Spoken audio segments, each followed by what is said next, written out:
दोस्तों, आज की मेरी कहानी है श्राप। बार बार विशाल की माँ उसे फोन लगा रही थी, लेकिन विशाल फोन काट रहा था क्योंकि उसे लग रहा था कि उसकी माँ जब भी फोन करती है तो उसका बहुत समय बर्बाद कर देती है।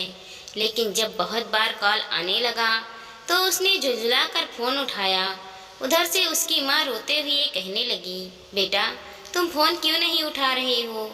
तू जल्दी घर आ जा बेटा, आखिर तू हमारा बेटा है। गांव वाले भी कह रहे हैं कि बुढ़ापे में बच्चे फर्ज नहीं निभाएंगे तो और कौन निभाएगा। विशाल झुंझुला उठा और कहने लगा, माँ तुम्हें तो पता ही है कि मेरी पत्नी के गुजरने के बाद से बच्चों की परवरिश की सारी जिम्मेदारी भी मेरे ऊपर ही आ गई है। इसीलिए उसने अपने बच्चों को ननिहाल में छोड़ा और माँ के पास गांव पहुंच गया। तब तक उसका छोटा भाई अमन भी पहुंच चुका था। विशाल के पिता की हालत काफी खराब लग रही थी। दोनों भाइयों ने आपस में बैठकर बातचीत की। विशाल कहने लगा, देखो छोटे, मुझे नहीं लगता। छोटा भाई कहने लगा, आप सही कह रहे हैं भैया, माँ तो ऐसे ही परेशान होती रहती है। अब बुढ़ापा है और इस उम्र में तो कभी भी कुछ भी हो सकता है। इसमें इतना बौखलाने वाली कौन सी बात है? वैसे भी उन्होंने हमें क्यों बुलाया? चुपचाप इंतजार करती रहती, और अगर बाबूजी को कुछ हो जाता तो फोन कर देती, हम आकर सब कुछ संभाल लेते। बेकार में माँ ने हमारी दिनचर्या को खराब कर दिया है। कितना मस्त ऑफिस जाता, चाय पीता और काम करता, लेकिन यहाँ आकर गांव में रोना धोना देखना पड़ रहा है। विशाल कहने लगा, लेकिन अब हम आ गए हैं तो गांव वालों को दिखाने के लिए बाबूजी को हॉस्पिटल लेकर जाना ही होगा। अमन कहने लगा, तो चलो ना, ऐसे ही किसी झोला छाप डॉक्टर को दिखाकर हम लोग वापस चले आते हैं। किसी को क्या पता चलेगा कि हम बाबूजी को कहाँ लेकर गए थे। विशाल को यह आइडिया पसंद आ गया। जो भाई एक दूसरे से हमेशा कटे कटे से रहते थे, वो आज मिलजुल कर ऐसी घटिया हरकत कर रहे थे। फिर दोनों भाई मिलकर अपने पिता को डॉक्टर के पास लेकर चले गए। उन्होंने माँ से घर पर ही आराम करने के लिए कह दिया था। बूढ़ी माँ को लगा कि बच्चे के आ जाने के बाद अब उनके पति के स्वास्थ्य में सुधार हो जाएगा और वह कुछ दिन और जी पाएंगे। लेकिन डॉक्टर से दिखाने के बाद भी उनकी हालत में कुछ खास सुधार नहीं हो रहा था, और हफ्ते भर के बाद उनके पति ने आखिरी सांस ले ही ली। अब वो इस संघर्ष और पीड़ा भरे जीवन से मुक्त हो चुके थे। अब अमन और विशाल फुर्ती के साथ सारे कर्म कांड निपटा रहे थे। बहुत सारे रिश्तेदार आ चुके थे। अमन और विशाल ने अपने बीबी बच्चों को भी बुला लिया था। बहुओं ने मिलकर सब संभाल लिया था। बूढ़ी माँ तो बस एक किनारे बैठकर आंसू बहाए जा रही थी। उन्हें तो यकीन ही नहीं हो रहा था कि उनके सुख दुख का साथी अब इस दुनिया में नहीं है। किसी के यूं अचानक से चले जाने से इंसान यकीन ही नहीं कर पाता कि ये क्या हो गया। वैसे तो उनके पति काफी समय से बीमार थे, लेकिन उन्हें ऐसा नहीं लग रहा था कि इतनी जल्दी वो उनका साथ छोड़कर चले जाएंगे। उनके आंसुओं की कोई सीमा नहीं थी। घर में मृत्यु भोजन का आयोजन किया गया था। सुबह से ही तरह तरह के पकवान की खुशबू से घर भर गया था। सभी बहुत खुश थे क्योंकि आज बहुत दिनों के बाद सभी स्वादिष्ट व्यंजन का मजा लेने वाले थे। लेकिन जिसने अपना पति खोया था, उसे तो जैसे किसी चीज से कोई मतलब नहीं रह गया था। वह वीरान आंखों से बैठकर बस अपने पति की सूनी खाट को निहारे जा रही थी और रोए जा रही थी। धीरे धीरे सभी लोगों ने भोजन कर लिया था, लेकिन माँ ने कुछ नहीं खाया था। किसी के पास यह पूछने की फुर्सत भी नहीं थी कि उन्होंने कुछ खाया या नहीं। उनके गले से कवर नीचे ही नहीं उतरा था। उनकी आंखों में पानी था और दिल में ढेर सारा दर्द। रात को उन्हें नींद नहीं आ रही थी, तो वो भगवान की फोटो के आगे बैठकर रोने लगी और कहने लगी, मुझे भी अब नहीं जीना, मुझे भी अपने पति के पास जाना है। भगवान मुझे भी उठा लो। तब उनके कानों में बड़े बेटे की आवाज पड़ी। वह छोटे भाई से कह रहा था, देखा कितना बढ़िया इंतजाम किया हमने। इतना शानदार मृत्यु भोजन तो गांव में कभी किसी ने दिया ही नहीं होगा। छोटा बेटा भी कहने लगा, और नहीं तो क्या भैया, अगर हम बाबूजी की बीमारी पर ज्यादा रुपया खर्चा कर देते तो आज उनकी मृत्यु होने के बाद इतना शानदार भोजन कैसे दे पाते। बूढ़ी माँ जो पति के गुजरने पर तड़प रही थी, उसकी आत्मा चिकार उठी। पीड़ा के मारे उस बूढ़ी माँ का हृदय फटने लगा।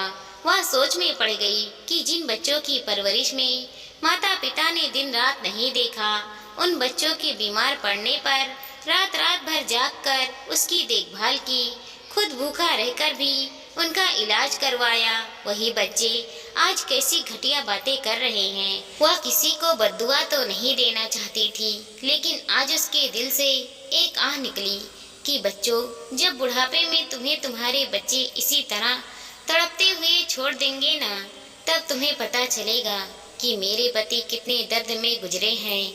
वह बूढ़ी माँ ज्यादा समय तक ये घातक सहन नहीं कर पाई और सुबह तक उस बूढ़ी माँ ने भी अपने प्राण त्याग दिए। घर में एक बार फिर से रोना पिटना मच गया।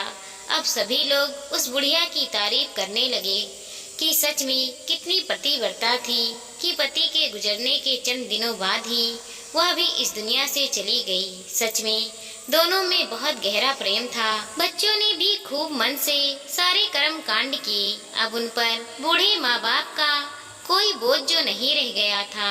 अगर कुछ था तो बस माता पिता के द्वारा अर्जित की हुई संपत्ति थी, जिन पर वह लोग अब अपने भविष्य की योजना बनाने में जुट गए थे। किसी को इस बात की परवाह नहीं थी कि अपने अंतिम दिनों में उनके माता पिता कितना कष्ट भुगत कर इस दुनिया से गए हैं। उन्हें तो बस इस बात की खुशी थी कि अब रात बिरात किसी का फोन नहीं आएगा कि हम बीमार हैं, हमें हॉस्पिटल जाना है।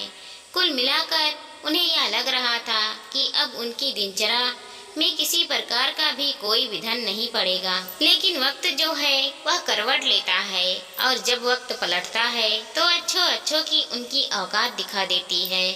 अमन और विशाल दोनों के सिर से बोझ उतर चुका था। अपने अपने हिस्से की संपत्ति बांटकर वह लोग शहर चले गए। बीच में अमन गांव आया और अपने हिस्से की सारी संपत्ति बेचकर रुपए समेटकर गांव से हर नाता तोड़कर वह वहां से चला गया। जब विशाल को यह बात पता चली तो वह अमन की बेवकूफी पर हंसने लगा और कहने लगा, इतनी जल्दी क्या थी संपत्ति बेचने की? समय बीतने के साथ संपत्ति के दाम भी बढ़ जाएंगे। जब मुझे कोई बहुत बड़ी जरूरत होगी तब मैं अपनी जमीन बेचूंगा। देखते देखते साल पर साल बीतते चले गए। अमन और विशाल के बच्चे बड़े हो चुके थे। अमन की बड़ी बेटी ने अपने पसंद के लड़के से विवाह कर लिया, लेकिन अमन ने उससे सारे संबंध तोड़ लिए। अमन का बेटा यह सब देखने के बावजूद प्यार कर बैठा। जब अमन को यह बात पता चली तो वह तिलमिला कर रह गया, लेकिन अब उसके पास केवल बेटा ही बचा था और वह अपने बुढ़ापे के सहारे को खुद से दूर नहीं करना चाहता था। इसीलिए मजबूरी में उसने बेटे के प्रेम को स्वीकार कर लिया था। अमन ने शादी कर ली, लेकिन शादी के कुछ ही दिन के बाद वह अपनी रईस पत्नी के घर पर रहने के लिए चला गया, क्योंकि उसकी पत्नी अपने पिता की इकलौती बेटी थी और सारा बिजनेस खुद के हाथ में लेने के लिए अमन के बेटे ने ससुराल में जाकर रहना ही उचित समझा। अब बुढ़ापे में अमन बिल्कुल अकेला पड़ गया था। एक रात उसकी पत्नी भी इस दुनिया से चली गई। तब अमन तड़प उठा। उसके पास रुपए पैसे तो थे नहीं, लेकिन कोई दो शब्द प्यार के बोलने वाला नहीं था। बच्चे अपनी ही दुनिया में मस्त रहते थे। अब अमन कभी बेटे से बात करने की कोशिश करता था तो वह व्यस्त का बहाना बनाकर बात को टाल जाता था। तब अमन समझ जाता था कि बेटा बहाना कर रहा है, क्योंकि एक समय पर उसने भी तो अपनी माँ बाबूजी के साथ ऐसा ही किया था। उधर विशाल की स्थिति भी कुछ खास ठीक नहीं थी। उसके दो बेटे थे और दोनों बेटे नौकरी करने के लिए विदेश चले गए और वहीं के होकर रह गए। बेटों को पढ़ाने लिखाने में विशाल ने खूब खुलकर खर्चा किया था, जिसकी उसने कभी उसके जीते जी कदर नहीं की। आज बुढ़ापे में उसके पास भी कोई नहीं बचा था। दोनों भाई में भी ज्यादा मेल जोल नहीं था, क्योंकि जिंदगी भर दोनों को एक दूसरे से यही डर लगता रह गया कि कभी किसी जरूरत के समय आने वाले भाई रुपए ना मांग ले।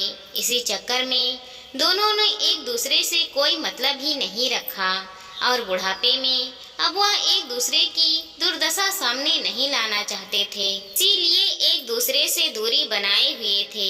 दोनों ही भाई जब बिस्तर से जा लगे तब केवल उनका दिमाग ही काम करता था और उन्हें हर पल यही दृश्य याद आता था जब उनके पिता दवाई के अभाव में तड़प तड़प कर मर गए थे। उन्हें तो पता भी नहीं था कि उनकी माँ ने भी उनकी सारी बातें सुन ली थी और शायद आज माँ का श्राप ही फलीभूति हो रहा था। उन्होंने अपने माता पिता को बुढ़ापे में तड़पाया था, शायद इसीलिए आज वह भी बुढ़ापे में ऐसे ही तड़प रहे थे। दोस्तों, यह सिलसिला खत्म हो सकता था यदि किसी के बच्चे पलटकर उनका ध्यान रख लेते, लेकिन जो जैसा करता है उसे उसके कर्मों का फल तो भुगतना ही पड़ता है। इसीलिए अपने माँ बाप की सेवा करो और सुखी रहो। रिश्ते बनाने से ही बनते हैं, रिश्ते तोड़ोगे तो कभी भी खुश नहीं रह पाओगे। खुशियाँ ही तो जिंदगी है। दोस्तों, हमारी इस छोटी सी कहानी को लाइक करें, शेयर करें और चैनल पर नए हैं तो सब्सक्राइब करें। साथ ही साथ मिलते हैं अगले वीडियो के साथ। तब तक के लिए धन्यवाद दोस्तों।